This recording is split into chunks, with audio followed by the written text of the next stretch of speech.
I think it's really important. We need to stand up against this fascist takeover. That's not a bad word. It's a fact.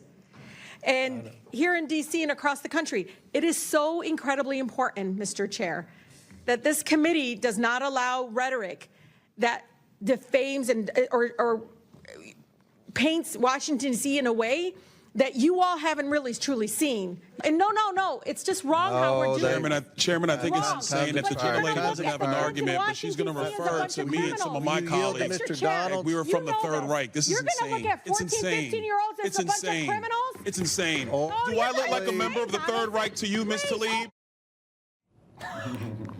Tonight's Red Hot video, Michigan Congresswoman Rashida Tlaib and Byron Donalds go head-to-head after the Democrat Congresswoman returned to the same old playbook of calling the Trump administration a fascist takeover during a congressional oversight hearing. Congressman Byron Donalds took to social media afterwards, calling out Tlaib's dangerous rhetoric, writing, "It's been 8 days since a leftist assassin shot my friend Charlie Kirk. Just now, Rashida Tlaib just called us fascist again.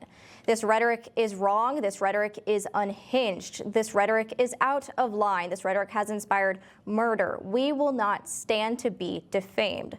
Chris, the Democrats say it's okay to drop the F-bomb. What are your thoughts? Well, sure. It's the third worlding of the United States. He was trying to straighten out Ms. Tlaib, who wasn't interested in listening and learning or doing anything right. But they just love calling everybody fat. And didn't she say fascist is not a bad word?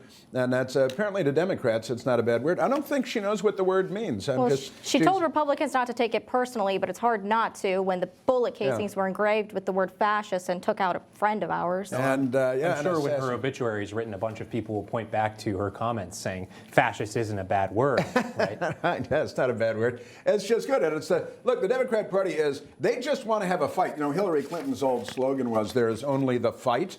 And you never want to marry a woman whose slogan is, "There is only the fight," because that's not going to be a peaceful marriage. Tell Bill Clinton that. For Bill, there's only something else. I think he already knows. But I got to tell you, Byron Donalds is a perfectly reasonable man and a man with a great deal of integrity. And Rashida Tlaib is none of those things. No. I mean, look, I think that the Democrats, because they don't have an agenda, right? What is their agenda? The working class has abandoned them for the most part. You're seeing the fact that for them, it's about name calling, it's about identity politics, and they're losing. And it's not working, especially when we've just experienced the fact that with all the name calling, when you have all this propaganda coming from the left that basically inspires what I would call these mentally unstable people, insane people, to take these horrific measures such as assassinating Charlie Kirk, I think it's a moment in time right now in our country to bring down the temperature, to stop the rhetoric.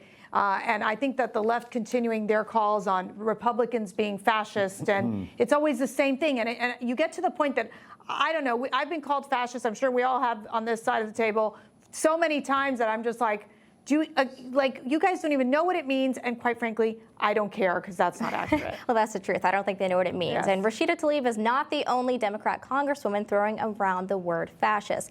Texas Congresswoman Jasmine Crockett is using the same old playbook, too. I think the hell that we're experiencing is going to allow us to come together and be like, you know what, we got our differences or whatever because we're a big tent, but we got to come together because it's not each other that is the problem. It's the other side. It's the fascist. It's the wannabe dictator. It is, the hater in chief. It is the racist in chief. Like, that is like what we've got to get out of. And so I think we will. Bradley, isn't this the exact rhetoric that took the life of Charlie Kirk, and we saw 2 assassination attempts on the president, too? I think it is, and I think it's part of a larger problem with American politics right now, in which our politicians have gotten so dumb that they have nothing else to say, and it's fitting coming from a clip from Jasmine Crockett. These are uncreative, stale lines that people bring out time and time and time again, and too often it is young people who get pulled into a vortex. And we all live and work in this town. We see how this town operates. It's hugs and pats on the back sometimes when it comes to Democrats and Republicans, right? Barely. It's more like knives in the back. I don't know what you're talking about. The Uniparty in Washington, D.C., is real. And they think of these disagreements among themselves way differently than the public does. And that's the fear for me. Information. Truth is freedom. Is Newsmax. It's real news for real people.